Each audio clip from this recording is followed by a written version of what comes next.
Here we are, same day as the rainstorm. Um, Shelby was willing to video for me, so I didn't think of putting my earbuds in, so I'm doing a Oh, yes. voiceover. I was warming up at the walk, which well, almost always do. Get the joints warmed up, think about the different things I want him to do. Like moving the shoulders here. He was a little bit sticky. Like, let's move the weight to the right. And so I'm like, okay, I'm going to repeat that. I'll keep that in my mind as I'm writing. So I'm like, okay, let's take the shoulders to the left. In the French tradition, which I ride in, the hands control the mouth, neck, and shoulders, and the legs control forward and moving the haunches. So this prevents what's called overshadowing. We have aids that will overshadow another aid, and the horses have to choose one of the aids. So this separation of the aids makes things more clear to the horse.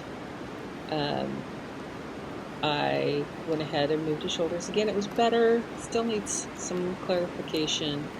I'm pretty happy here in his walk work in the rain. You can tell that his emotions are a little up because of his mouth, and like right there, he's like, oh yeah. I'm asking him for shoulder in to move his haunches.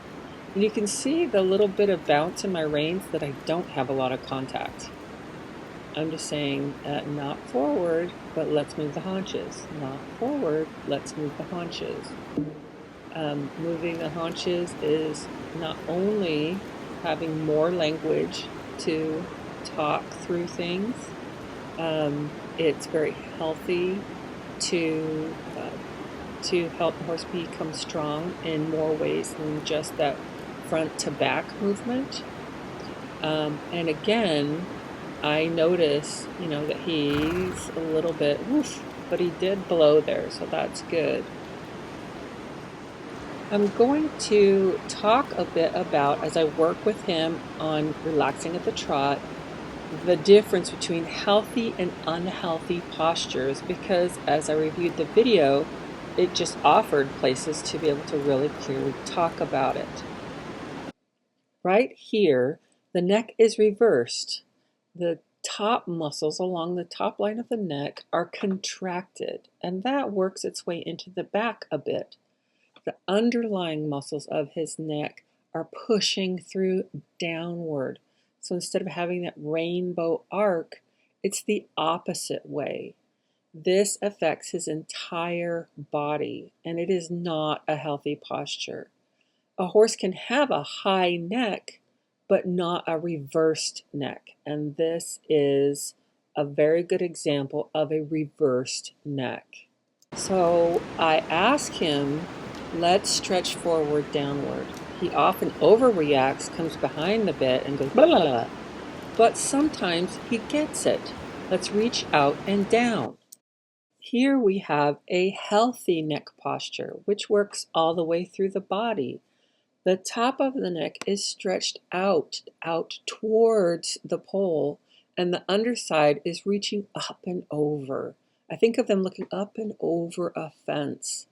This is much more relaxed, much more balanced, much more in harmony with the rest of the way his body is working. It's interesting that he chose to stretch even further after that. So I let him, that's fine. I don't want necessarily for him to go around with his nose on the ground, but I know that this is physical and emotional. Can you trust me to have a longer neck?